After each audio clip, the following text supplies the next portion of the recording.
Ladies and gentlemen, students and parents alike, welcome to our miniature lesson today, a short review of the historiography of the Cold War. My name is Jonathan Ault. I am an English and history teacher at the Edge and also work as an admissions consultant. We're going to talk today about historiography. That may seem like a ridiculously ornate term, and it is a bit. But what that means is how people have studied history at different periods in time. Historiography means how is history studied at different points. And this is especially important in the Cold War. Now, I assume that you all know that the Cold War is between, generally speaking, the USSR and the USA. With the USSR, we had Eastern Europe, Central Europe, sometimes China and certain parts of Southeastern Europe. With the USA, we had Western Europe and generally some parts of South America and other parts of the globe. It's called the Cold War because these two major superpowers, which lasted between 1945 and 1990, never actually fought each other face to face. But over this period of time, 1945 to 1990, they were constantly struggling to find out who would control the world. In other words, would it be a democratic capitalist system or would it be more of an autocratic communist system? There are a few ways that historians have approached this. And right now we're mostly talking about why did it start? During World War II, the USA and the USSR were allies. We're both fighting against Nazi Germany, right? So why, as soon as World War II ended, why did they turn against each other so quickly? So this is where historiography comes in. Why did this happen? And different historians have different perspectives on this. That's the meaning of historiography, the study of history. Different historians believe different things. So the orthodox approach, it was Soviet Russia's fault, the fault of the USSR. Support for this is, almost as soon as World War II was over, Soviet Russia immediately broke some treaties, especially in southeastern Europe. They started moving to control the areas that they had some power over as much as possible, and they started arming themselves against the United States, which made the United States and other Western countries very unhappy and scared.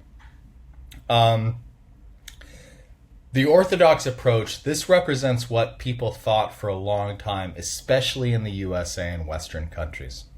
It's all the fault of the Soviet Union. It was the communists who started the Cold War.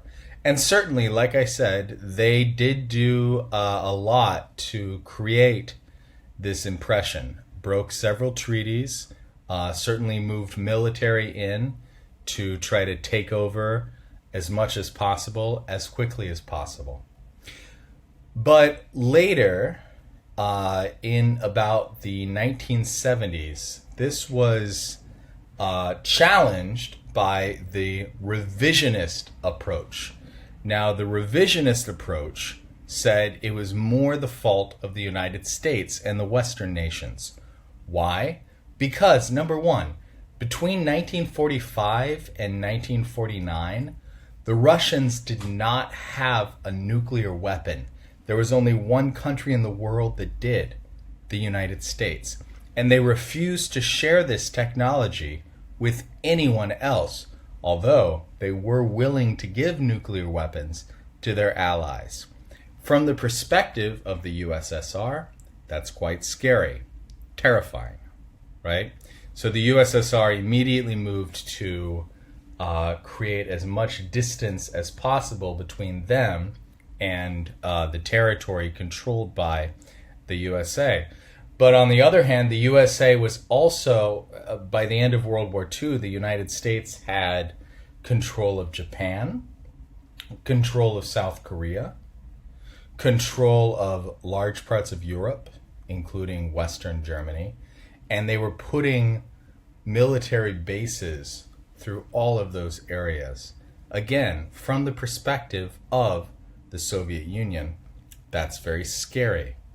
They didn't have any military bases right next to the United States the way that the United States had against them. So the revisionist approach says the USSR, Soviet Russia, was moving to defend itself, and it didn't need to do so if the USA didn't make such aggressive moves so quickly.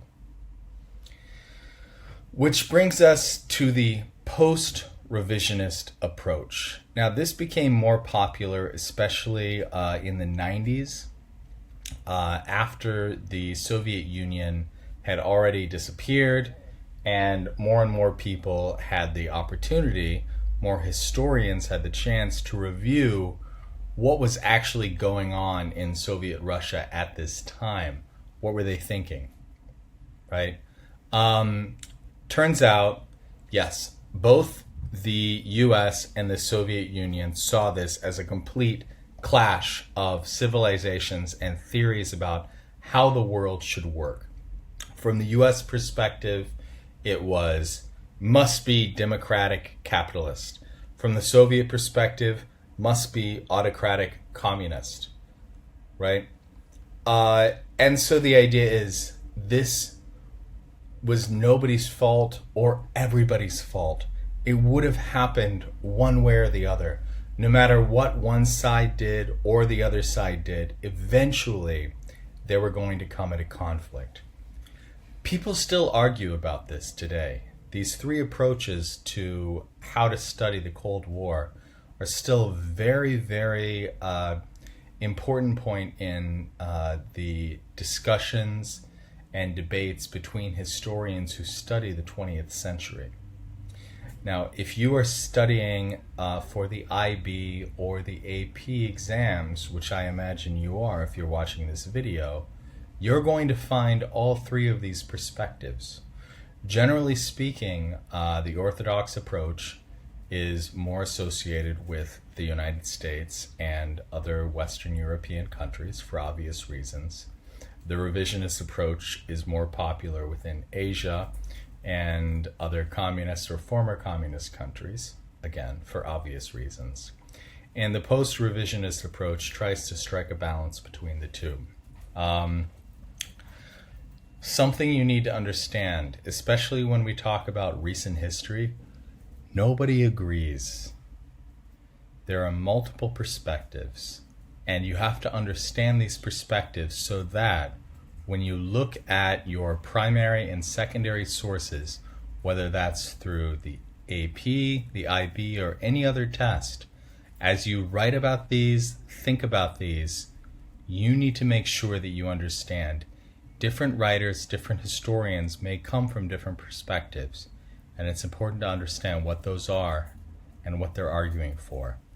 Also, if in your essays you can mention the different historiographical approaches to history, the people who read these essays will be very impressed.